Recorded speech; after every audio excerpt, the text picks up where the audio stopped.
Hey everyone, this is the Neuromancer bringing you a sort of devil's advocate view of the logic on the episode of Bats. Well, that was a mouthful. As we have noticed, due to the themes of this episode, which I will get into later when I talk about the episode in general, I am using my Halloween persona, Night Terror, as opposed to my normal OC, Lucid Dream. Anyway, the first thing I'd like to start out with is that I am talking about the quote-unquote Act 1 of the episode. The one where both sides of the argument, one being Applejack's and one being Fluttershy's, as we obviously remember from the episode, and looking at some of the logic for Fluttershy's side, because that is the side that the episode takes. Though first, I should say that, because I'm going to criticize this part a lot, I do admire that you can at least see themes of two-sided, and I really do like two-sided conflicts. The pitfall comes, though, with the resolution, and that is that there's no reason by the end for any of the main five to take Fluttershy's side. No arguments against their ideology are really being made beyond the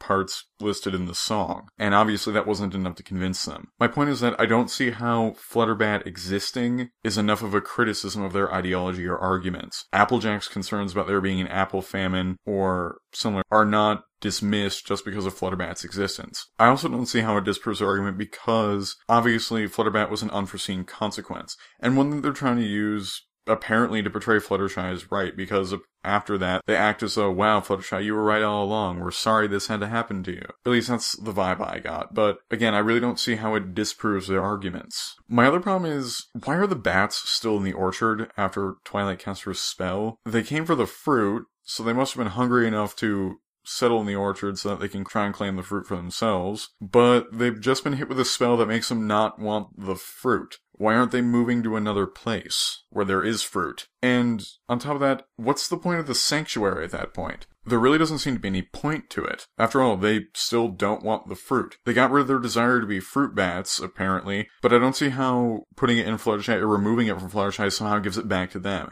That's never explicitly mentioned. You can talk about headcanons all you want, sure, but headcanons aren't an excuse for a plot hole or similar. My apologies for this last-minute edit, but a recent rewatch has revealed the scene.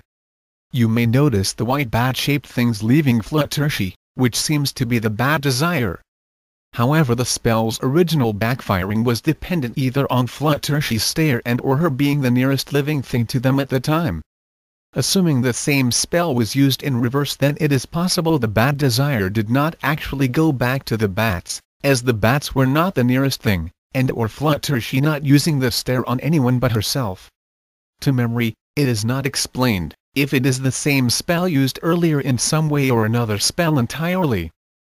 Also, on top of that, the existence of a sanctuary is completely arbitrary to bats. Once overpopulation sets in, and I'm sure it will at some point, I don't see what's stopping them from just going beyond the sanctuary and just moving into the rest of the orchard. How are they even keeping them in the sanctuary? That's never explained either. Then we have the problem of Fluttershy's arguments being explained away on the grounds of practicality and biology. Practically speaking, apple orchards tend to be organized, and they're organized usually by apple. The thing is, though, with all these vampire fruit bats flying around, what's to stop them from blurring all those lines and mixing up apple types by spitting them out in different locations? That could be quite a mess for organization, which is kind of important for business. The other problem is biologically, and that's even if these bats would spit them in the correct areas, these seeds are just going to be seeds. The problem is that they're completely unfertilized. In nature, seeds only become fertilized when they're defecated on. If the bats were defecating the seeds out, then this would make sense. Even though I know they can't do that on a kid's show because that would be inappropriate or just crude humor. But the thing is, though, that's how it works in real life, and no one ever mentions that their saliva fertilizes these seeds. Seriously, if they mentioned that in an off-comment, that would explain that away quite nicely. But no one ever says that, so I'm gonna fill in the blanks with how it works in real life. And yeah, I know, Equestria, land of magic, magical beings, etc., but it's not explained in any way else, so I'm gonna look at it like that. Now, I'm saying this because I do know that a lot of people, and the show itself, seem to be taking Fluttershy's side. Even though, personally, I don't see either side as wrong. I can see why people would support either side. I'm not really taking a side, I'm just pointing out that the side that the show is taking seem to be pulling a lot of strings and doing quite a few ass pulls with the logic of how everything is working to try and make Fluttershy seem correct. Like how the desire to be fruit bat suddenly makes her fruit bat, and this somehow is a valid argument against Applejack's position. Yeah, I don't see it. If you ask me, that's really flimsy logic. and just there to try and prove that she's correct somehow. Fluttershy, I mean. That being said, I'm not necessarily labeling either side as wrong in terms of what they're trying to do. Applejack is obviously trying to protect her crop, and she has reasons to do so. Fluttershy obviously wants to defend the animals, and of course, she has reasons to do so. I'm just saying their portrayal of Fluttershy being correct and the reasons that they give for why she's correct just don't seem to add up logically for me. However, the way I feel about the episode in general is that I really do love the episode. Now, in the beginning, I mentioned that I admire how this brings in two-sided conflicts, or at least it has shades of it. Now, I know that's obviously not what they went with, and I'm not going to judge it on whether or not it did a good job at that. The reason why is because I know it isn't about two-sided conflicts, even though they had shades of it, and I think it would be silly to judge it that way. I could admire it for being there, but the reason why is because I know that probably isn't what the episode was about, even though the themes were there. Likewise, I'm not gonna walk up to a sedan and then criticize it for not being a pickup truck when it's perfectly good as a sedan on its own merits of being a sedan. I did walk away really liking the episode, and I do feel that Meriwether Williams should really receive a congratulations for this, because I loved Act 2. Yeah, you can talk about the flimsy way they got rid of Flutterbat, but at the same time, I didn't really care. I was just having fun with the episode, and that's probably what the episode was really about, despite the beginning. And the song more or less sort of grew on me. I thought it was too long at first, and I'm not really crazy about it now, but it has somewhat grown on me. Perhaps it'll grow a little more. What I'm looking at here is the logic of the argument. But beyond that, I also love the sort of playful horror vibes.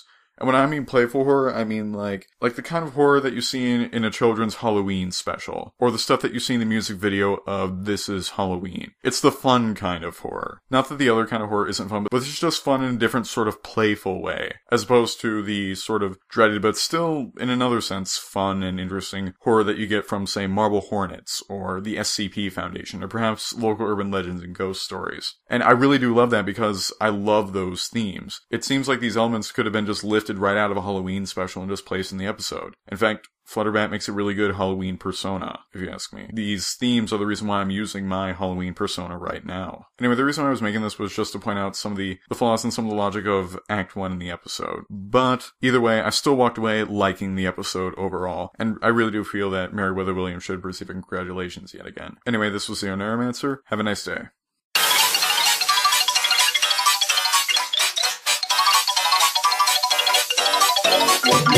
Spooky, scary skeletons and shivers down your spine. Shrieking skulls will shock your soul, seal your doom tonight. Spooky, scary skeletons speak with such a screech.